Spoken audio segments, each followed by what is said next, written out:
Hello, I'm Jesse McAnally. And I am Andrew DeWolf. And I'm Liz Eston. And welcome to Musicals with Cheese, a podcast where I try to get Andrew and Liz to like musical theater. And once again, Liz Eston is stepping in for Brianna Jones. And today we have a super special guest. Andrew, I am so excited about our guest today. Oh, very excited. Is it that special? It's always that special, but it's very special today. It's very special. Oh, that's excellent. Good to hear. Good to hear. Please welcome me in joining host and creator of incredible video essays and pinball wizard, Laura Crone! Yeah! Hi! How are you doing, Laura? I'm doing well. I'm so excited to be here and talk about pinball. Oh, yeah. So you actually suggested this show. Like, we had a long list. We had a conversation about it. What made you decide to pick this show I'm vague talking about? Sure. So this is like, of things in my life that are extremely formative, this is like very high on the list, which is maybe a little weird because it's not something that led into like fandom necessarily for me in the way that like a lot of people would describe like their most formative pieces of media. But like in terms of most formative experiences, this is very tied to that for me. Oh, heck yeah. Yeah. Well, now that we've vague talked around it, this week we are talking about The Who's Tommy. Woohoo! Cue the music, Brie.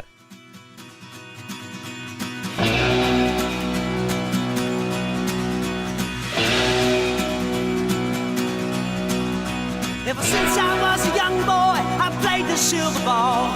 From Soho down to Brighton, I must have played them all. But I ain't seen nothing like him in any amusement hall. That deaf, dumb and blind kid so plays a mean pinball. The Who's Tommy is a musical by Pete Townsend and Des Mickenough with music and lyrics by Pete Townsend. It premiered on Broadway at the St. James Theater on the 29th of March, 1993, with 27 previews running through April 10th. The show then officially opened on April 22nd, 1993, and closed on 17 June 1995 after 899 performances. The plot of this is based on the iconic 1969 rock concept album. The Who's Tommy is an exhilarating story of hope, healing, and the human spirit. The story of a pinball-playing deaf, dumb, and blind boy who triumphs over his adversaries has inspired, amazed, and puzzled audiences for more than 40 years. This 5-time Tony-nominated musical has a high-energy, one-of-a-kind theatrical event. So it's after the witnessing of the accidental murder of his mother's lover by his father. Tommy is traumatized into catatonia, and as the boy grows, he suffers abuse at the hands of his sadistic relatives and neighbors. As an adolescent, he's discovered to have an uncanny knack for playing pinball, and when his mother finally breaks through his catatonia, he becomes an international pinball superstar and cult leader. All right. So, defining point in your childhood. Let's go into that. You were a part of this show, weren't you? I was, yeah. So this was my first summer at a sort of pre-professional summer camp. This was the show that I got cast in. And Like a Tommy Holiday camp? Fortunately, no. Just a musical theater camp.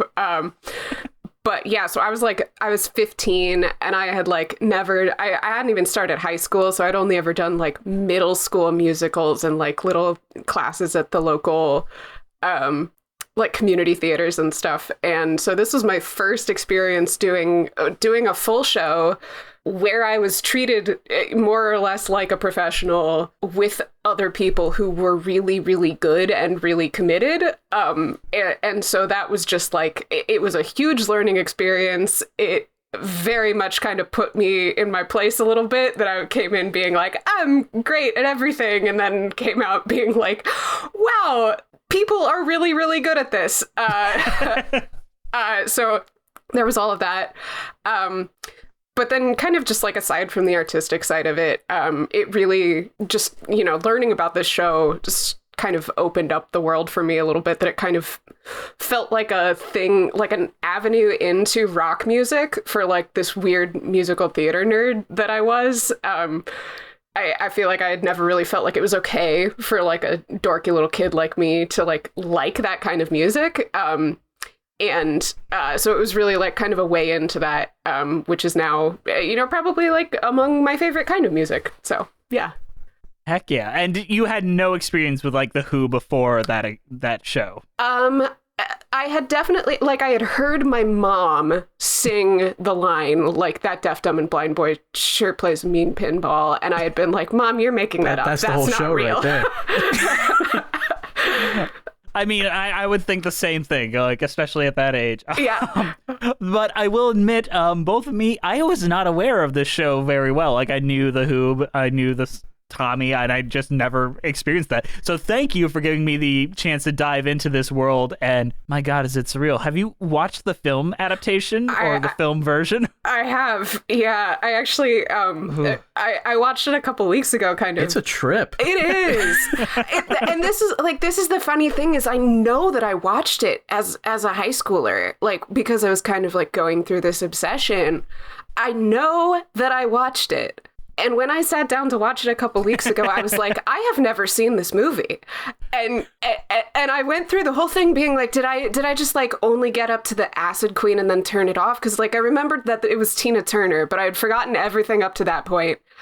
And I went through the whole thing being like, did I like not actually watch it? Did I just look up that scene on YouTube or something? And then I got to the beans. And it all came back. I had just like repressed it. I had just repressed it. I still don't understand what that's supposed to mean. Yeah. Andrew, take a moment and try to say in as few words as possible what the Who is, or sorry, what Tommy is. What is it about? Tommy is a concept album by The Who, turned into a movie, but also turned into a stage show. Which one am I talking about? Because I think all three of them are about different things. Oh, okay. Do you true. agree with that, Laura? Absolutely. Yes. Okay. 100%. Let's dive into that. What do you think? Let's start with the original album. What do we all think the original album is about? Well, I think it's vaguely about a deaf, dumb, and blind boy who plays a mean becomes pinball. very good at pinball. Of course, it takes place in a different time period than all of the rest of them, considering it takes place after World War I. Right. The third song being titled 1921. And there is not a very clear narrative to the album because it's all just sung by... who's the singer for The Who? Is it Pete Townsend? Is that the singer? I think. I'm sorry, I'm not a... That would be Roger Daltrey. Ah. Yeah, Okay. Yeah. Is Pete Townsend the drummer? Is that... He's a guitar no, player. Pete Townsend is, I want to say, guitarist, and Okay. I think he's like secondary vocals, but kind of the lead vocals. I'm Roger not a Daltrey. big Who. I used to work with somebody who was very into The Who, and he always smelled like cigarette smoke. The only Who. Pete Townsend is the guitarist, by the way. Okay. Thank Yeah. you, Liz. I hope I'm not falling on my face. I'm pretty sure that's right. You've listened to our show. We fall on our face enough. Okay, Oh, cool. this is it's a train wreck. So if you I'm fall on just your here to face, help you're looking fact good. check and Yes. Excellent. things, so. Thank you, Liz. Okay. You're killing it. What were you saying, Andrew? So that's what you think the album is about. Do you agree with that, Laura? Yeah, coming out of the album with like I think there's kind of like some themes, and then which theme gets turned up in which adaptation I think is kind of the interesting thing. Like I think there's kind of two parallel tracks and the movie picks one and the musical picks the other one is kind of the way that I see it. I think it's notable that every adaptation has changed the song order or the songs in general from the album. So it's very clear there wasn't like a narrative structure in the original album to that extent. Then why put a narrative to it? Not that it's a bad thing. I enjoyed the experience of watching all of this, but let's go down to the film. I think the film has a very anti-war slant to it where it may not do in other ones, but is that the only thing that we really think that they cranked up to 11?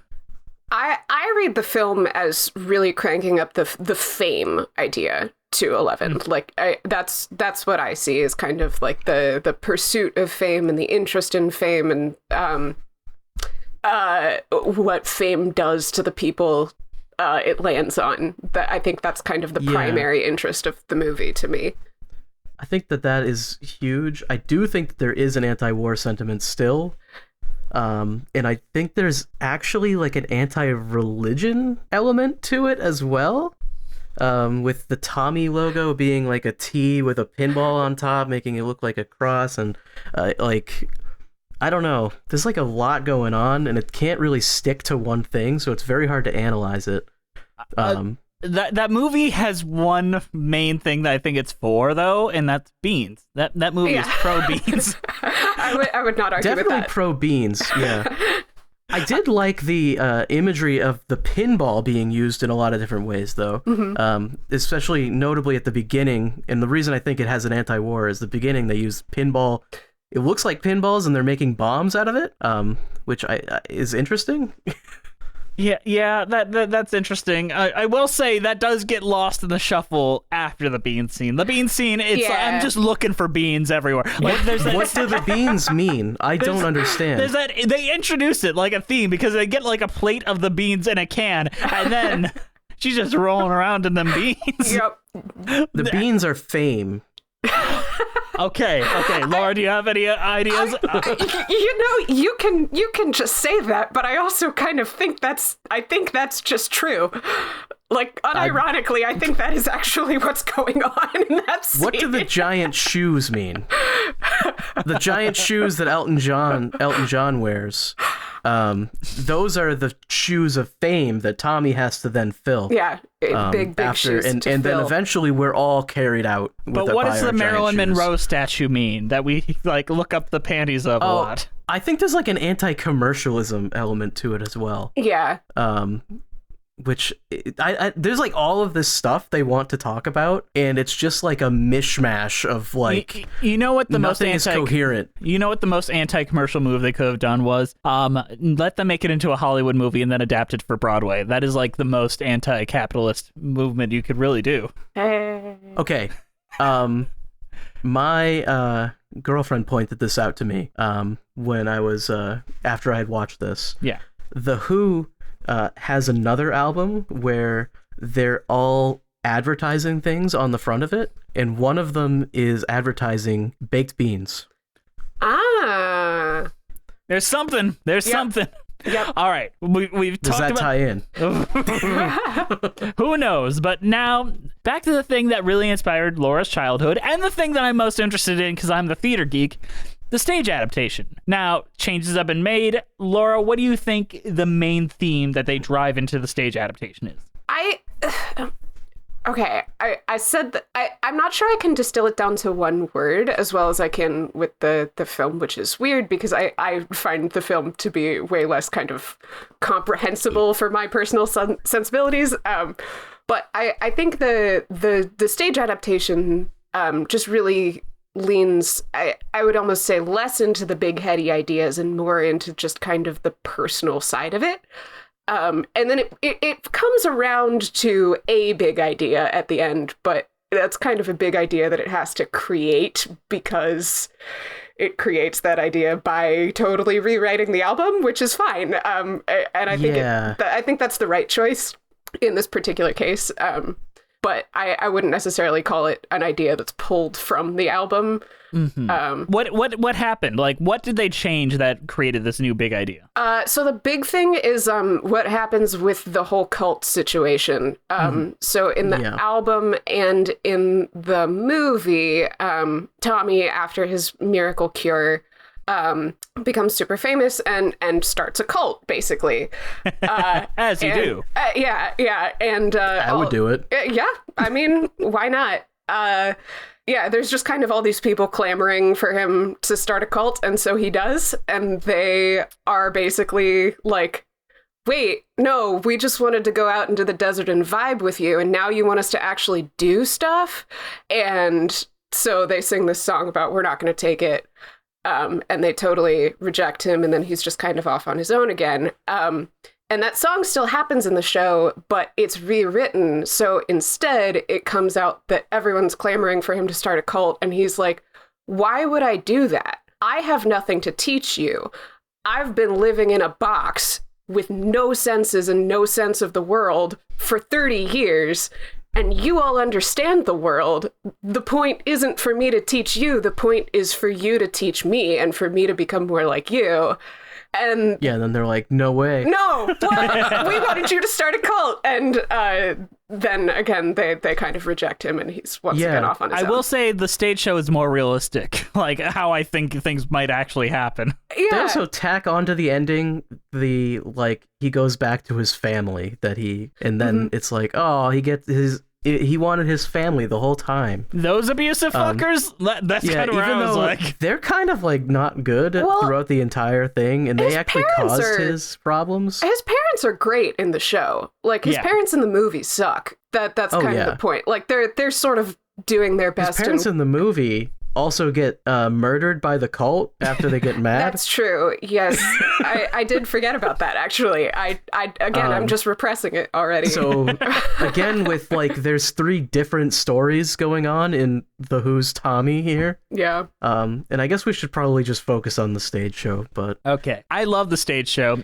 for what it's doing with stage theatrics. It is a much more comprehensible, digestible story as a whole than the film. The film, while I appreciate its importance in culture, my God, what a wacky trip that I hated. Yeah, what I would say about it... Was that Laura? Oh, you go ahead. Oh, what I would say about it, and I feel like I'm going to accidentally draw this comparison a lot, and I'm going to try to put the kibosh on it, but I think this is one place where it's important, relevant, is... there's a very clear comparison to be made to The Wall, and I think there is a very good reason why, if you're going to pick one of the two as a film that has kind of stuck in our cultural consciousness a bit more, it is very much The Wall. Why? Because of the terrifying CGI monsters at the end? Well, I think it is... It is the clear. wrong wall. Oh, we don't I'm talk sorry. about that wall. Oh, yeah. I mean, for the love of all that is holy, nobody tell Doug about the Who's Tommy. Just don't. Oh, we no. don't. Oh man, can you imagine Doug Walker's Tommy? No, I don't want to. He'd probably call it Dougie or something. He'd call it Dougie. He called it Dougie. No, he wouldn't even call it Dougie. He'd call it nostalgia-y, critic-y. Critic-y. Oh. Bro, please no. I'm sorry, Laura. I know you're trying to get away from that. I mean, I did say it. I brought it up. I brought us here. The CGI background, the horrible green screen, it would be great. 10 out of 10. Oh, no. I wonder if the beans would be green screen. Would they be real beans or would they be green Which one screen? of his four lackeys will he make roll around in beans? I can't wait. No. Also, I looked up pictures in the bean scene while you guys were talking about it. Holy shit. Yeah. And some of that's chocolate too. Like good. That's what I was you gonna may say, know. it doesn't look like beans sometimes. So Yeah. Yeah, Chocolate beans. it's beans and then it's chocolate. Like that. Well, as far as The Wall goes, I feel like a lot of the very strong concept albums would not exist without The Who's Tommy, though. Yeah. And I mean the original album. Yeah. So I feel like in some sense we can thank The Who for Doug Walker's The Wall. Oh. Thank? I don't like that. Please, I mean, Liz. Pink Floyd's The Wall. What do I need to do? Liz, you need to make a poster where Andrew just says that. Wait, what was the quote again? Just one more time. You'll listen to it later. Yeah, you will listen to it later and be like, oh yeah, that makes sense. That's true. Yeah, I'll Photoshop that after we're done this. But in all seriousness, though, this came out in 1969. This is a really old. I think The Wall did come out in the 70s, late 70s. Yeah. Yeah. So I will say that this even predates other albums that would eventually go to Broadway, like Jesus Christ Superstar or Evita. This has a staying power that not a lot of other narrative concept albums really have, and it started it all. And I listened to the Wall album today. I don't get why it became a narrative. It is not a very clear narrative to begin with. We covered Tiara by Seventh Wonder. And that has a much clearer narrative than this. I think concept albums have gotten more narratively driven than they used to be. It used to be a concept album. It was literally just a concept. It was very nebulous and The Wall is about a certain amount of emotions, isn't it? I don't even know. Yeah. I have a hard time. I mean, I know that there is actually an opera of The Wall. I've never seen it, but I can't I think it works very well in film. But I struggle to see, like, I don't think you could create a really like Broadway friendly narrative from it. And that sounds derogatory. I don't mean it in a derogatory way. I just mean like literally like a narrative that you could portray with people on a stage. I think would be a real struggle in a way that I think was really successful with Tommy. Well, so let's go back to your original production. You're very young. How did they explain this to you? Oh no. I don't know that they did much. Oh, okay. Yeah. Yeah, and I don't know if I sent this production to you. I don't know if you watched it. I skimmed through it because I had to watch like 3 different versions of Tommy today. So what you may have noticed is that it's a very strange production. It is different. It is a production that is deeply uncomfortable with its source material, and I think that probably comes of the fact that is a group of 15 to 18-year-old children putting it on. It does feel like it feels shorter than most versions of Tommy, even. They cut it to shreds, didn't they? Weirdly, not really. Like, it's actually funny. This was actually my first time revisiting the whole stage musical in its full form. I had never actually watched a whole production of it. And so I had assumed, just kind of from what I held in my mind of that show, that like we had cut it to shreds, but we really didn't cut all that much. We cut We're Not Gonna Take It. And there are a lot of bits and pieces in the middle where like a verse was cut, or like a new song was replaced with yet another reprise of Pinball Wizard. But in terms of like the actual subject matter, like it's actually all there.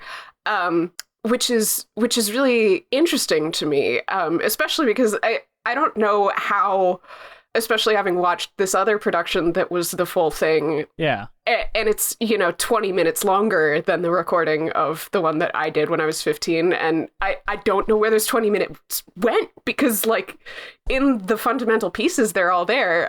We were just like going at it at a super fast clip or something. Or there's just dance breaks. Like that's a thing that I noticed in a lot of like school productions. They're like, let's cut the dance break. These kids are more acting focused. That's the one thing we didn't cut. There is a lot of dancing in that production. And it is not the right kind of dancing for that show, for the most part. A fun story is that I actually looked up our choreographer, the choreographer from that show, and it turns out that he went on to be a producer on the Minions Christmas special. Ooh, didn't even get to the real Minions movie. Yeah, and I saw that and was like, yeah, that tracks. Mm-hmm. So if that tells you anything about... there is some of that choreography that literally was recycled in that same summer for a musical theater dance class where we were dancing to Bushel and a Peck. Oh, that's a different vibe altogether.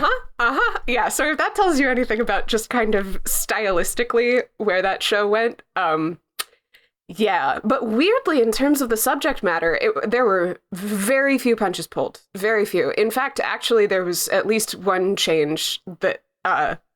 maybe made it even more adult than the actual full stage show, which I didn't realize when I watched it. I was like, wow, we went even harder with that, which is a choice when you're talking about 16-year-olds. What was it? Please elaborate. So the Acid Queen. Yeah. Oh, yeah. So number one, we're talking about a 16-year-old girl playing the Acid Queen. Well, I guess it's kind of 2 choices wrapped into one that were changes from the show. So in the original show, when Tommy goes to the Acid Queen, that's adult Tommy. We've already swapped out the 2 Tommies. And then this is for anyone who's not familiar with with Tommy. The Acid Queen is a sex worker and a drug dealer. Yes. Yeah, that's what that plan is there. Acid's great. They're a little desperate at that point. So in the original stage show, we've swapped out for adult Tommy. His dad, kind of in a moment of desperation, is like, maybe this person can help. And And then he kind of freaks out. Like, he realizes what he's done, and before anything can happen, he runs off with Tommy and is like, I'm so sorry, this was a terrible idea. No son of mine. Yeah. Or not even no son of mine, but just like, I can't believe this. Like, he kind of realizes Whoops. how ridiculous a line of logic this is, and takes it back. In our show, we had not swapped out the Tommies yet, so that's still baby child. Tommy. That's still child Tommy. Didn't they do that in the movie? Wasn't he still young in the movie? The movie's weird because it's Roger Daltrey for almost the whole time. And it's kind of unclear whether he's supposed to be like very early on in the movie, that scene. It's pretty early on, but yeah, it's definitely Roger Daltrey. Okay. But it's a little unclear whether like he's supposed to be like playing a child and you're just supposed to get it, or like whether he's grown up. That's fair. At least that was movie... my experience of it. Because it's like very soon after the start of the movie where he's still a little kid, so it's like yeah. But our production, it was young Tommy, and then Dad didn't back out, so we had similar to the pro shot the pro shot that we were looking at. There's like a mirror door in the middle of the stage, and she walks off with him, like strikes pose, and the door closes. Yeah, and then the door opens again, and there's adult Tommy. Yep. So she made him a man, was the description that the adult male creative team told our 16-year-old cast. Damn, he was in there a long time. So, yeah, that was... Shut up, Andrew. I am watching the scene right now from your production. I will say it is whack as hell to see these literal infants drinking like out of flasks and stuff. Yeah. This is not a show that should be put on by like schools or anything. Yeah, like this, no. Really not. Was Guys and Dolls not available that year? Oh, jeez. Yeah. They're like, all we got is Tommy. I mean, to be fair, that was it was a slightly different, like it wasn't a school. It was a summer camp, and they would do, I think it was like a good like dozen shows per session, and so it was like 3 dozen shows a summer. They had to keep it fresh, but still, that was. It could have been handled with a lot more sensitivity to the age of the cast, I think, that part in particular. Mm-hmm. I mean, they had to make it more risque than any of the other versions. I don't know. Who did you play in this production? Were you just ensemble, or were you? I was just ensemble, yeah. I had a couple little bits and pieces. Like I was one of the nurses. I was a doctor in the Sparks sequence, and I had exactly. I found you. I got you right here. There you are. That's impressive. Yeah. I had you with that sequence right up, so I'm like, oh, there she is. Yep. Look at you. You're a little baby. I had a solo line. Well, it wasn't. It was like a duet, like with someone else. I sang the line, "He always gets a replay and never tilts at all." I just want to make sure I got you here. I want to make sure this is you. I need the full approval. That you, right? No. Oh. Yeah, no, I wasn't like the doctor. Oh, now it's not gonna work. Now as soon as I'm like scrolling through all this. All right. I thought that was you. I'm so sorry. It's all good. You're probably on the stage right now at some point. Yeah, but everyone's on the stage. Since we've devolved into pure chaos, let's go even further into the chaos, into our favorite segment. It's time for previews. It's time for previews. It's time for previews. But Bree is not here, so Liz, you got to read the like 1/2 paragraph we have from Frank Rich. My first previews, you give me a paragraph. I see how it. Would you prefer just I don't know what the alternative would be. I don't. I can read it if you want. No, I will read it. I do not mind. Okay, are we ready? Ready. All right. Frank Rich, in their review for the New York Times, wrote that Tommy, the stunning new stage adaptation of the 1969 rock opera by the British group The Who, is at long last the authentic rock musical that has eluded Broadway for 2 generations.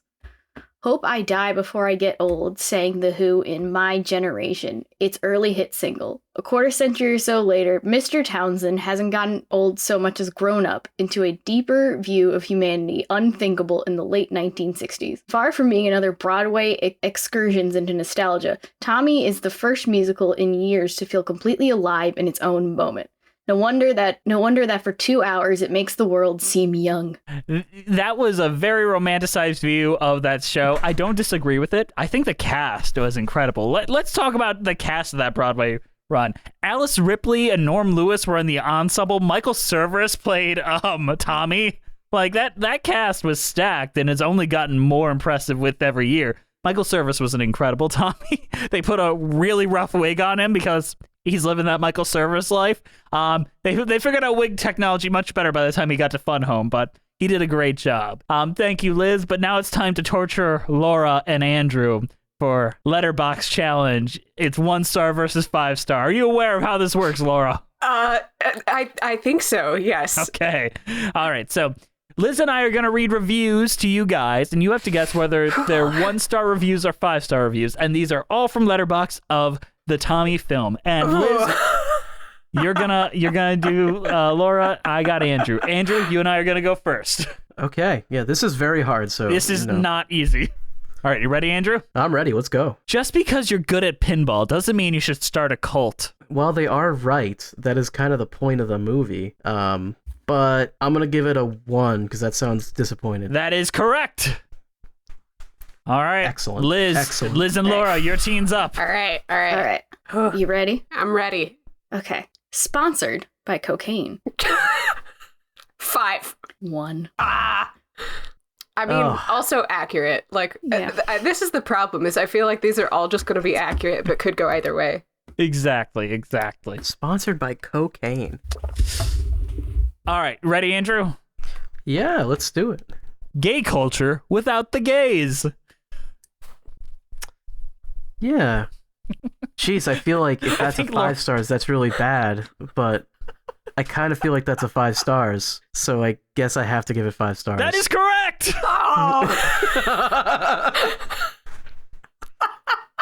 You don't write that review and then give it 5 stars. That's terrible. Now it feels like, yeah. It feels very anti-gay. Oh, no. It does. I'm not even sure if it's intending to be, but it no, I don't think reads it's that intending way. to be. All right, Liz and Laura, you're up. Okay. I don't like Roger Daltrey with wet hair. He just looks uncanny. Uncanny. I was very baffled by the use of the word uncanny. I have a clarifying question. Is that the whole review, or is that a choice excerpt from These are review? all full reviews. They're full reviews. Okay. 1. No, it's 5. Ah, oh my god! No. Oh, no. All right, Andrew, are you ready? No. Yeah. Best case scenario for a rock opera. Jeez. It sounds like they don't like rock operas. That or they really like this show. I guess I'm going to go 1 star. I feel like that's negative. Oh, fuck. Yeah, it is. I was really trying to give you 1 that would make you lose. It makes me mad that you got that one, to be honest. It sounds negative to me. It sounds like they're saying they don't like rock operas. Like, just in general. All right, Liz, pick a good one for Laura. All right. I feel like this is my fault. Laura's the bring it guest. You can be nice to her. All right. How is Jack Nicholson the most normal guy in this movie? Oh.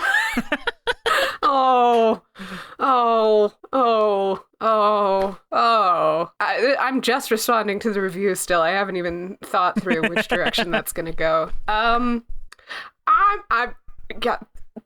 They all sound like 1. I'm going to say 1. That's right. 1. Hey, I'm on the board. She's on the board. Yay. All right, Andrew, you ready? I'm ready. What? Full review. You found my review? And it's all lowercase. What? Jesus, that could really be either way, huh? I'm gonna say 1 star. That sounds like they didn't like that it. was a 5. Letterboxd makes no sense. There are no rules. There's no strategy to this game. It's actually true. Sometimes it's like, oh, that's exactly what it sounds like they said, and then other times it's like, oh, it's the opposite of what it sounds like. That sounds like it was written by someone who did the appropriate amount of drugs before watching this movie, and like what? Yeah. 5 stars. Yeah. They had that type before they finished the movie. They were like, Yeah. What was going on? Oh. All right, Liz. all right. There's some good ones here. Cathartic. Full 5. 1. Oh my god. All right, Andrew, you ready? Yeah. Nodding and smiling.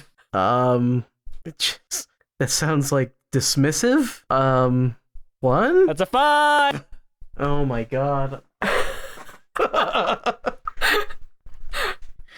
All right. You'll never convince me that Mutton Chop's guy at the slot machine isn't Zac Efron. It's not, though. It's not. He wasn't alive. I can't even think of who that is. I can't even place this in the proper context. Oh no. 5.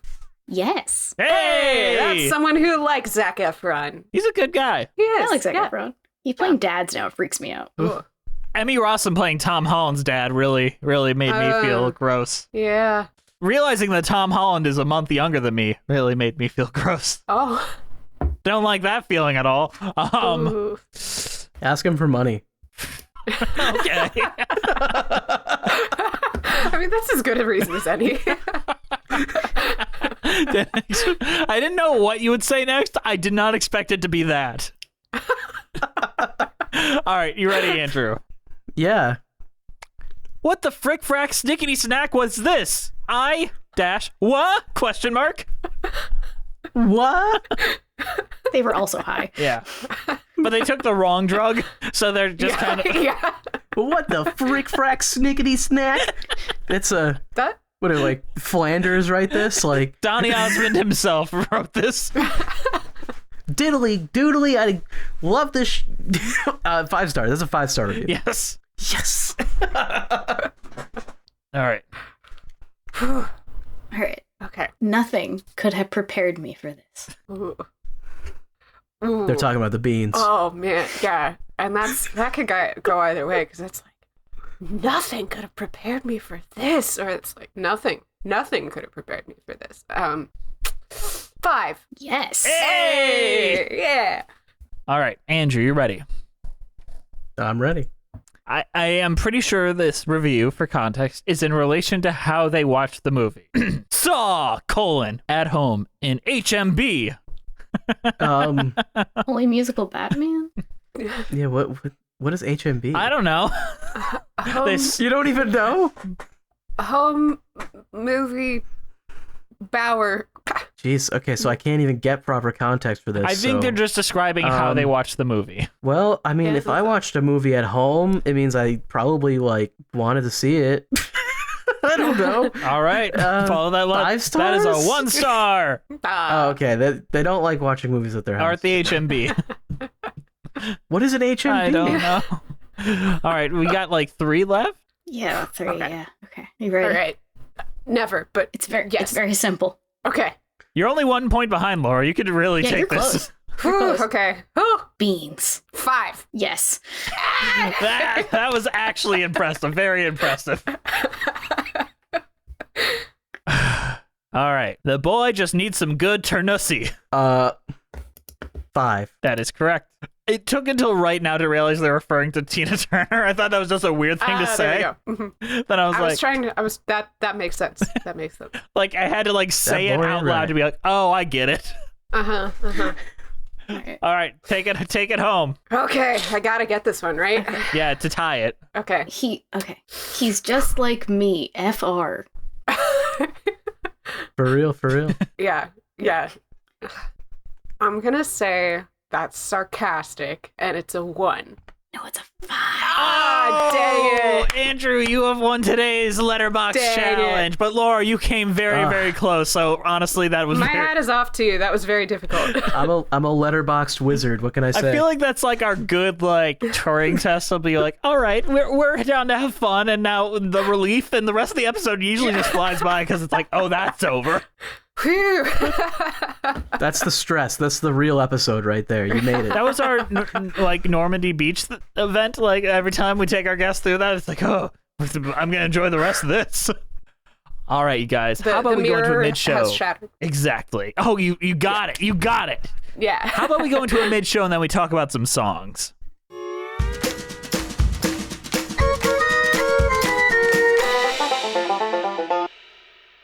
Hey guys, sorry to interrupt you in the middle of the show, but we've got a shill at you! Today's show is brought to you by the extremely kind donations by our donors over at Patreon. Andrew, tell us about Patreon and who's on there. Oh man, Patreon's where you could go if you want to give us money. Because, I mean, who doesn't want to give us money? Everybody loves giving us money. Yeah. You can get access to video versions of our podcast. You can get access to commentary tracks on things. You can get, we have a Patreon with Cheese with some of the people that are here right now. that is like the most vague, like, you like subtweeted her. I was subtweeted by Andrew the Wolf. It's true. I'm going to put that as my Twitter bio. Lots of great stuff over at Patreon. You can also request episodes, which a lot of people like taking advantage of and making us watch garbage. Not always. We watch Daddy Long Legs with Sammy. That's true. We've actually gotten some good requests recently. Yeah. Tansja Vampires. Yeah. But our current Jess. Patrons are Melissa Goldman, Ewan Cassidy, Jess the Stampede, Leighton Ackles, John Donna, Taskier, Monica Thoreau, Eloise Fitzgerald, Mina Maneri, Brent Black, Nathaniel Stacy Coombe, Joseph Evans Green, Carrie Ahern, Mary Lou Choquette, John Vanels, Russ Walker, Musical Hell, Emily Gracie, Kyle Summers, Jen A.C., Scoot in the Technicolor Dreamcoat, Liz Lim, Alison Stellar, Nothing is Certain Except Beth and Taxes, Thespian, Ren Cullen, Raphael, Martina Salaz, Robert Benjamin, Jessica T., Mitchell Young, Chai Teacup, Katie McDonough, Timothy Keys, Chris Marcotte, Mimu, Kiji Marie Anastasio, Layla, RJ Norija, Even Reagan, Charlie B., Patrick Deering, Joe Avery Brinson, Marilyn Brown, La Femme Fictionale, Bjorn Hermans, Mac the Knife, Erica S., Toriana Frazier, Sammy the Most Lopez, Liana Morton, Angela, Kaylee Blazier, Birdman69, hell yeah, Danielle Smith, and Cinemageddon Reviews. They all give us a little financial support that helps us keep the lights on here at Musicals of Cheese. If you would like to join them in supporting us, get tons of fun perks, such as Patreon-only commentaries, episodes a day early, or even earlier. Actually, that's a good point. We're posting our episodes on Monday, so you're getting them a full 4 days earlier. I forgot to bring that up. That's pretty cool. It's very cool. And also, I can just see on the tip of Laura's mouth right now, she wants to say, join their Patreon. I could just see her wanting to say it. Yeah, you should absolutely join the Musicals with Cheese Patreon. I got it to say it! I got it! I did it! Don't give that to him. I didn't realize what I just Laura, walked did you hear into. about the Patreon with Cheese podcast? Pretty good. Yeah, you should listen to the Patreon with Cheese podcast. Oh my gosh, you don't have to do this. Just showing for us. Also, I'll tell everyone that they should subscribe to Cool People's Patreon. Oh, that's so sweet. You think we're cool. Yeah.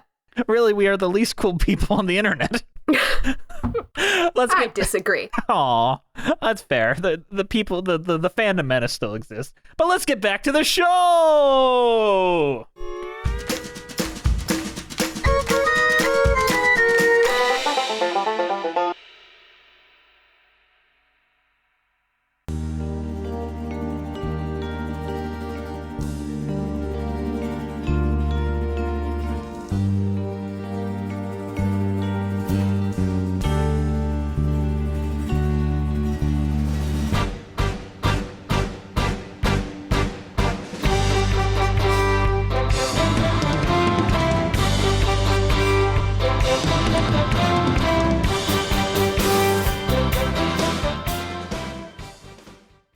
The overture is probably like my favorite piece of music in the entire show, as weird as it is, and I don't want to linger too hard here, but this is like the part that I'm like, oh, this is going to be great, and then the movie disappointed me. The show a little less so, but that overture really gets you pumped.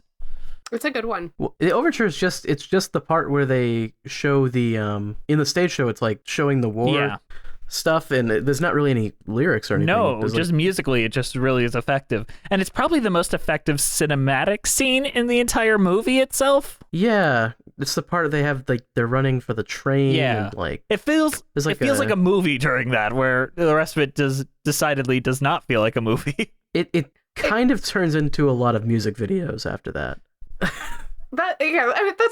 It's the moment where it feels like it might be a narrative film instead of an art film. You're not really sure which way it's going to go just yet. It gives your brain the dopamine of, oh boy, a narrative, and then the Captain Walker, it's a boy, like that whole sequence is like, okay, we're getting there, and then no. Yeah. I feel like the movie really messed up by having the like roles get reversed. You have this big overture building up this captain character, and then he just comes back and dies.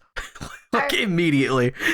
What I will say for that choice is like I think it's the right choice for that movie. Mm-hmm. Like because they want the parents to be like horrible people. Yeah, and you know, when then you get like the repeated "Do you think it's all right?" and it's like clear that like mom is trying her best and her boyfriend is just like, "Yes, honey, do whatever. We can go out. I don't care about my stepson." Like, yeah. It was a weird choice in the movie and in the musical. Like, depending on where the "Do you think it's all right?" goes, like whether the cousin gets introduced before the uncle or the uncle gets introduced before the cousin. Because I think the cousin gets introduced first in the movie and the uncle gets introduced first in the stage show. And the stage show made more sense to my brain. I think that's definitely right in the stage show. I think that's right in the because I remember it's like, where did this cousin come from? Like, at least if we introduced an uncle, having a cousin be a connective tissue. It's funny. Yeah. I only like on this last watch finally put together that like Kevin is Ernie's son. Like I don't know why that just never clicked for me. I think it's literally just because that production that I did as a kid, the guy who played our cousin Kevin also played like 3 other roles. So like when you had the moment of Ernie being like, oh my like his cousin and I, like it was just kind of like, oh, like he's listing off other people or whatever, but like when you see them together, it's like, oh, right. Like, obviously, the cousin is the uncle's son. Like, that's how that works. The thing is, a lot of the first half of the first act, if we're talking about the stage show, is kind of just a meandering setup, and it doesn't really get into, like, proper songs until, like, the second half of Act 1. Yeah, it's just building up to this, like, part where he finally becomes the pinball wizard. Yeah, but that's the end of Act 1. Like, as weird as that is, it doesn't quite fit a stage narrative in the traditional sense. Like, there's no "I Want" song or anything like that. Right. Well, Tommy doesn't even do anything until Act 2, No, right? not really. Like, at least as far as, like, singing or anything like that, because he's not able to. Well, it's really Mrs. Walker's story, I think, from the way that it's set up. Like, until Tommy, until I'm free. Yeah. Mm-hmm. I do want to talk about the Acid Queen sequence in every version. And Andrew, I feel like there's stuff you want to say about the Romani slur. Yeah. There's stuff I don't want to say about it, actually. I'm not really. I don't think we should say it on. I mean, I just don't think it's right. Like, a lot of American media just kind of overused it for like most of the 20th century. Yeah, I don't think Americans understood what it really meant. Yeah. And I think they do now because of the internet. Yeah, just because we've become a more global world. But the thing is, this was written by British people. The Who is a British band, so I think they knew what it meant. Yeah, but let's not forget that this film was made in America and the Broadway show and all that. Like, we could have just not embraced a lot of those gross things. Yeah. Same with, like, American traditions. Like, we have that robe we give to ensemble members, which still uses that slur. We really just need to figure out a new change in that in theatrical language. And I feel like that has been a go-to pass on using it for a while. Yeah, I agree. But on that other hand, prostitution of a child, pretty whack in a musical, am I right? Well, I mean, ideally she's not a child in most productions. Well, she's not a child. No, sorry. I totally was going down. I see where you're going now. Yes, Tommy is the child. Apologies. Right. Yeah. It's kind of I don't know. I think it does kind of work in a dark way, that aspect of it. It's like this father is like, how do I fix my son? And it's like, oh, I'll take him to a prostitute. Yeah. It's like, oh wait, that's like not a good idea. Yeah. I think it doesn't work in the movie at all. I want to bring that up. I think the scene as Tina Turner is incredible in that scene. I don't think that scene works in the movie in any way, shape, or form. Well, it's so early in the stage show. It's near the end of Act 1. It's like the 4th song in the movie, I'm pretty sure.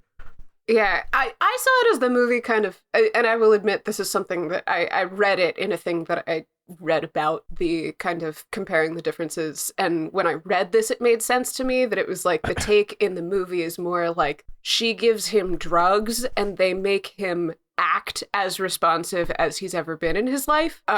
So like for a hot second, it looks like he's like kind of responding to the world around him in a way that he doesn't. But it's because he's on drugs. Right. It's because she gave him drugs. So like does it work in the context of the rest of it?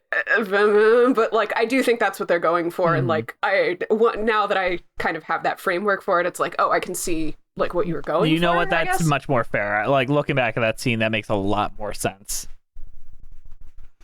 But I kind of get it. I think the fact that they use that word so many times ruins the song. Yeah. Yeah, very much so. I would actually say that kind of also just about kind of the show more broadly. And I think this is one that's maybe a little newer in kind of the discussion around it. But the repeated use of the word dumb to mean nonverbal is definitely one that's kind of like, I'm not sure how you would do this show if you wanted to mount it now. Like it's definitely something for me that kind of lives as a little bit of a historical artifact, and I'm not sure it's one that like we need to maybe continue producing into the future necessarily, just because like I generally don't know what you could do about that. And really maybe that's an extreme tack. It's a lyric. But like, I think that's kind of where I land on it, is like, there's enough in it that is not really updatable that like, it might be okay if this is a thing that we look at more as a thing that was than as a thing that we continue to make. Yes. And I really appreciate the way that you've put that, where it's like, we can appreciate this for the context while putting it into the context it was in. I think a lot of people think that things are a binary of good and bad, which no, they aren't. Yeah. Although, like, I would also say, like, there are definitely people for whom either of those linguistic choices are going to hit a lot harder than they will for, like, me. Right. And I would not begrudge anyone saying, like, either of those words are just ones that I do not want to mess with for an hour and a half of whatever. Oh, I agree. And like, I think that's perfectly valid as well. Mm-hmm.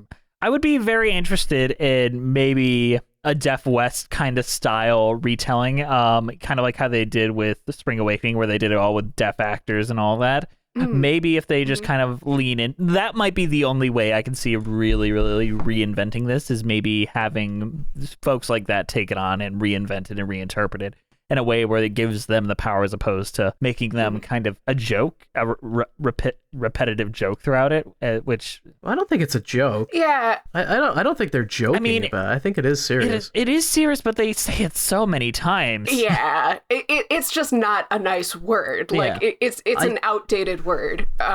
I almost feel a little differently about it, because I just don't know how else they would say it. Once again, I think you'd have to like hit someone who is like really going to embrace it and reinterpret it and find their own way to get it. It would be, I feel a little differently, because in the song The Acid Queen, the way they're using that word is very racially charged and not being portrayed in a positive light at all.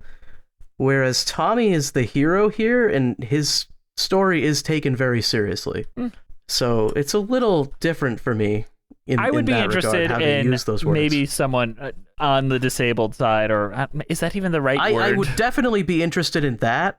So write like an op-ed or an interested thing, because I would just be interested to see a reading on it like that. But one thing we all can agree on? The Pinball Wizard fucking rocks.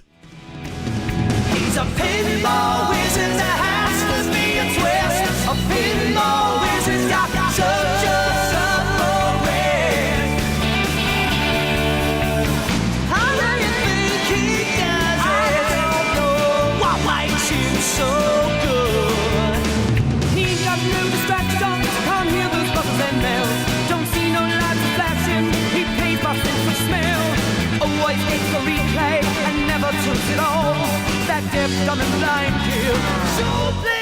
Yeah. It definitely does. It's the best song and maybe the only good song in the whole show. Ooh, shots fired. Oh, elaborate on that, sir. I don't like The Who that much, so I'm gonna be clear on that. I'm on Spotify right now. I'm looking at the Tommy album. Every single song has about 1 million listens, except for Pinball Wizard, which has about like 150 times more than that. It's the only song on this entire album that anyone really cares about, and it's actually really good. So That's fair. Yeah. Argument for popularity. I mean, that's like saying, The Dark Knight's the best Batman movie because it made the most money.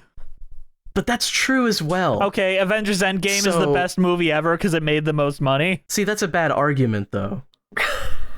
Suddenly that's a bad argument.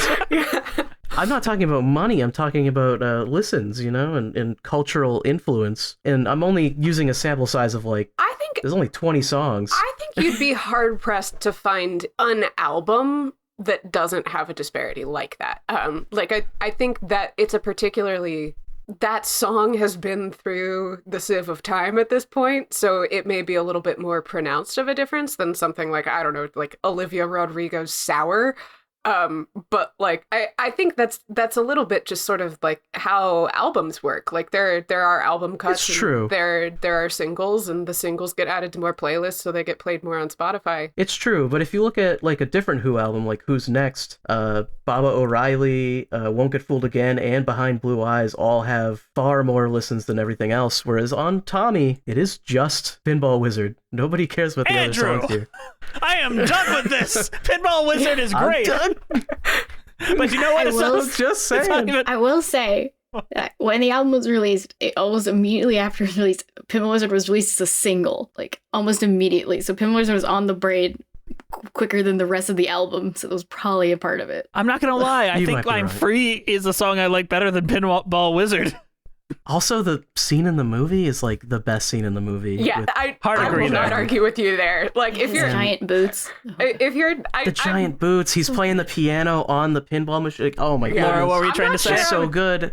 I'm not sure I would recommend the entire movie. Like if you saw The Wall and you were like, that's not weird enough. Not enough absolutely weird furry Tommy, animals. But, yeah. Where are the beans? Yeah, if you saw The Wall and were like, where are the beans mixed with chocolate sauce? You should watch Tommy in its entirety. But like, no matter how you feel about art films based on concept albums, absolutely track down the Elton John Pinball Wizard sequence because it's bizarre so but like in the delightful kind of way. It is so good. Honestly, any other songs you want to talk about? Well, you wanted to talk about I'm Free. It's a good song. It's Tommy's like one really big number. I'm free. I'm free. And freedom lies here in normality. I could tell you what it takes to feel the highest high. You laugh and say nothing's that simple. Oh, that's a statement. I really think it's like his big number of like coming out. Like, look at me. Well, so like as a character, yes. Yeah. But like for the actor, there's Amazing Journey, there's Sensation, like. There's a lot of stuff going on. Those are the three that come to mind, but like he's got a lot to do. I mean, I get that, but I feel like this is like the number that they put out there as like the promo for the Tommy stage show. It's like, all right, have him sing "I'm Free." Yeah, there we go. Sure. Like, yeah. I really like this song. I like for a character that's just kind of there, but not doing much. Like, it's a big moment, and you feel like the importance of it. In a way that's really hard to do when you actually physically see a character on stage. Like, just having a change in demeanor and performance, that's pretty impressive in my opinion. Mm-hmm. Yeah, no, definitely. Like as a character, it's definitely like it's his only real number, like as Tommy, yes. Not as like the narrator. Yeah, it's the only one that feels like plot, and that's what my brain gets the dopamine reactions to. Like, come on, yes, he is free. He broke the mirror. Yeah.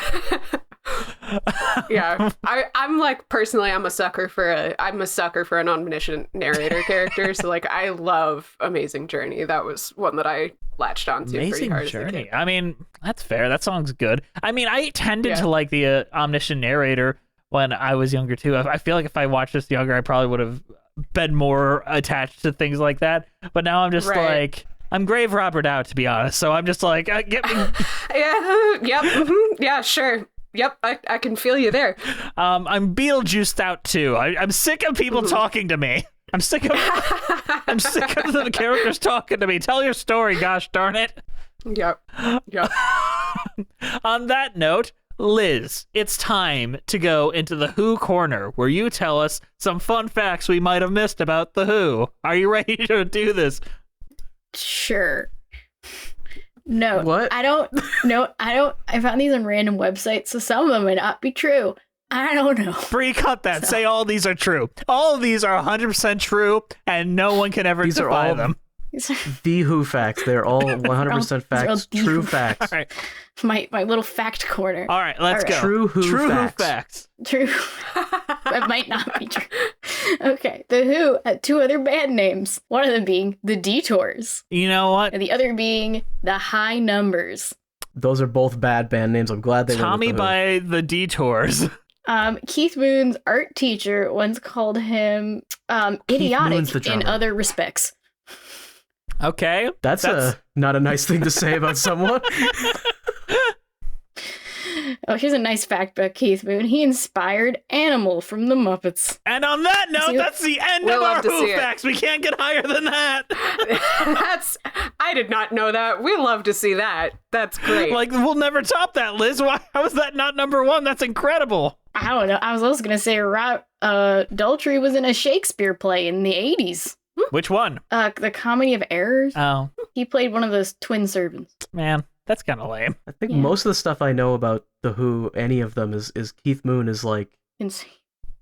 yeah, I'm pretty sure he did like a ton of drugs, like an absolutely crazy amount of drugs, like way too many drugs. Yeah, a lot of these facts are Surprised. just Keith Moon destroying property. Oof. Yes, the Keith Moon Wikipedia page, which has a section titled "Destructive Behavior." You know what? I'll Yeah. call that a win. Exploding toilets. There's a whole subsection for that. Yeah. Oh, hang on. There's Hey, the Flint Holiday Inn incident. Oh no, Michigan! We're getting Michigan involved. Yeah, there was an incident where he was on a lot of drugs and then tried to destroy every bathroom he could get into at like a hotel or something. Is And this? rather than every do, single like one of try to them? pull out the sinks like Dewey Cox. Like, And this was the Flint Holiday Inn. I have no idea. It didn't say Andrew, what is the Flint Holiday Inn incident? I need to know. Hang on, I'm reading through real quick. Summarize. Oh no! This toilet thing was was at the Berlin Hilton. Oh, damn. He was in Germany. He was in Germany. He needed to destroy all the toilets. I mean, that's a very German thing to do. Apparently, He started a food fight at a Holiday Inn in Flint.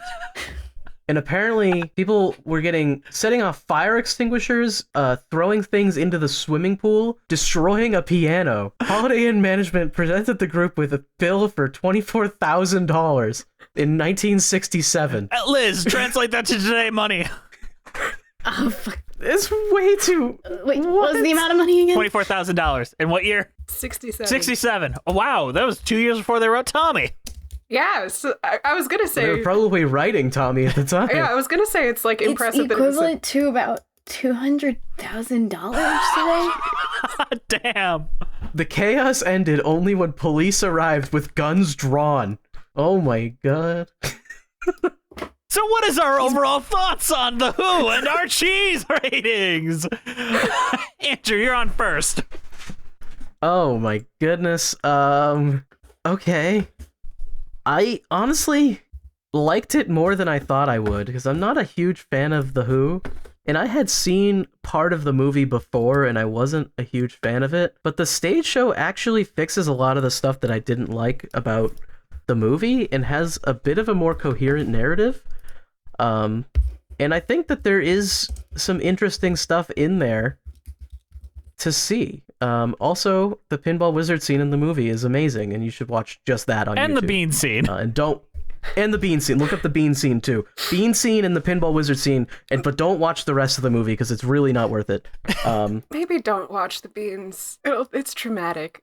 Yes, only watch the beans if you're prepared for it. Yeah. Honestly, what do I give for a cheese rating? I know somebody's gonna have a good bean related cheese, so I'm not gonna try. I'm gonna give it a I'm actually gonna give it a holiday cheese board, which is a bit of a weird choice, but Tommy has a holiday camp and Keith Moon is banned from Holiday Inn. So you know what? It works for me. And there's a song about Christmas. Oh yes, there's the Christmas song too. Yeah. We didn't even talk about Tommy's that. a Christmas movie? Yeah, Tommy's a Christmas movie. It's like Die Hard.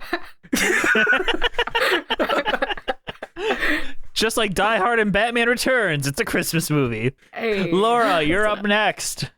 I love it, honestly.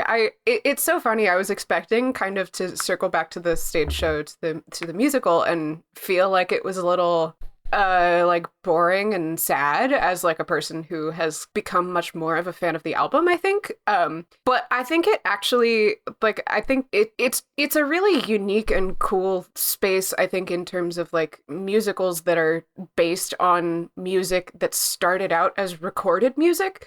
Because that's a really different kind of genre of music and presents a whole lot of different things. And I think a lot of times that transition just doesn't happen very well. But I think in moving Tommy specifically to more of a Broadway style of music, it becomes its own thing that is still very much recognizable as Tommy, in a way that I think is really great. Like, it sounds great when people with really kind of showy Broadway voices sing it. It doesn't sound cheapened by that. It sounds great with all of these like big sexy harmonies thrown in that are kind of like there in the album, but just turned up to 11 and brought out a little bit more. Like, I would happily just sit down and listen to the cast album, even as a person who loves the original album, which is not something that I thought I was going to come out of this feeling, which is great. So I'm going to give it an English cheddar, because it's a cheese with a nice strong flavor that goes surprisingly well in a number of contexts, including on toast with beans. She did it. That was She a good did one. it. That is a good one. Thank you. All right, Liz, what did you think of our discussion and your cheese rating of that? I thought your discussion was wonderful. I learned a lot about beans. Especially the beans. Yes, I learned so much about beans. It was great to dive into something I would actually want to look into later on after this. You learned Bree's line And- perfectly. Bree, I am discount Bree. I am not Bree. Close. All right, cheese rating. Okay, cheese rating. I'm going to give it Moon Cheese Snacks, which are apparently keto friendly. Hey! Like Keith Moon. I Keith get it. Moon Yeah, friendly. they're also banned from Nice. Holiday Inns. All right. So, I like The Who a lot more than I expected. It's not my style of music, but that stage show really, really was cool. And honestly, I'm really just grateful Laura gave me an excuse to finally dive into it, and now it is part of my cultural repertoire. So thank you, Laura. That was fantastic, and I really appreciate you. The only cheese rating I can give this, it's actually a tie because I can't pick between these two. So there is a cheese chicken dish at Simply Divine Caterer called Cousin Kevin. So, and that's just great. And then That's a good choice. Yeah. And then my second one is Tina the Turner cheese robot who sorts cheese, and her name is Tina the Turner. She turns cheeses. What? Wait, what are you Well- talking about now? Well, Do you have a picture? I of do her? have a picture. I'm going to show you all this. Tina the Turner. Tina the Turner. Oh. Oh. Tina the Turner cheese robot helps keep the wheels of cheddar production in motion. And there she is. She looks beautiful. She does a great Wow. job. I mean, The cheese queen. yeah. She's a queen. So those are my two cheese ratings. I couldn't pick between them. They were both equally good. None were better than the other. Laura, thank you so much for joining us. You have such incredible content. Please promote it for the world to find. Thank you.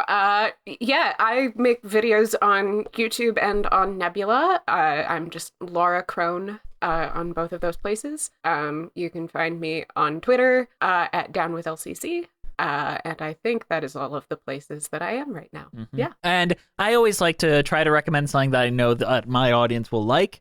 Eureka, the Genetic Opera videos, is probably one of my top 10 favorite videos on the internet. It is one of the most in-depth, very funny, very It's an honest. interesting topic, too. You didn't know the half of it, man. You don't. I didn't know the half Might have of to it. check that out. Yeah. But That video is impeccable. But if you want something a little bit more lighter, a little bit more sincere, the VeggieTales video honestly made my Christmas season a lot better. So that was very, very nice. Thank you for that. I also like to recommend the Swan Princess video. Very good video. Thank you so much. Laura, you make great content sincerely, and I don't just say that to everyone. Thank you. I really appreciate it. And you make a great podcast. Thank you. I hope to have you back on again sometime, because once you're on 5 times, you get free cheese. So I have to keep promoting that, because that is something that does happen and has happened consistently. How many people have gotten the cheese now? Like 3? Grace will be the next one if she ever comes back on. When she comes back on, she'll get hers. Brent and Adam. Both got They it. both got the cheese, and Grace will be next. Laura, you could be the next one. I do love free cheese. Heck yeah, and it's nice cheese. I don't skimp out. We get you some good stuff. Excellent. But you know who else likes free cheese? Our wonderful patrons. Thank you guys for listening. Please follow us on iTunes, Spotify, Stitcher at Musicals with Cheese. We're on Twitter at Cheesy Musicals. We're on Patreon at Musicals with Cheese, which has been Laura Crone approved. We're on Instagram at Musicals with Cheese, YouTube page Musicals with Cheese. We have a patron-only podcast called Patreon with Cheese with me and Les Eston, and it's great. Also Laura Crone approved. Email us at musicaltheaterlives@gmail.com. Our title card is created by the amazing Jolene Casco over on Instagram. Go follow them at Jolene Casco.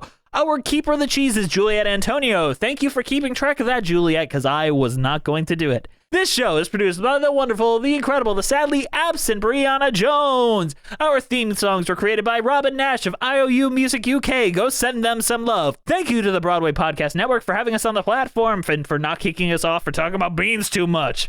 All right, you guys, is there anything else you want to say before we wrap this on up? Beans. Beans? Beans, and nothing but beans, parsley, peppers, cabbages, and celeries, and fennel thorns, and lettuce. Especially the beans. Yeah, she got it. She got where I was going. Hey. And what's the other one? It justifies the beans. My best Joanna Gleason. We'll see you next time on Musicals with Cheese.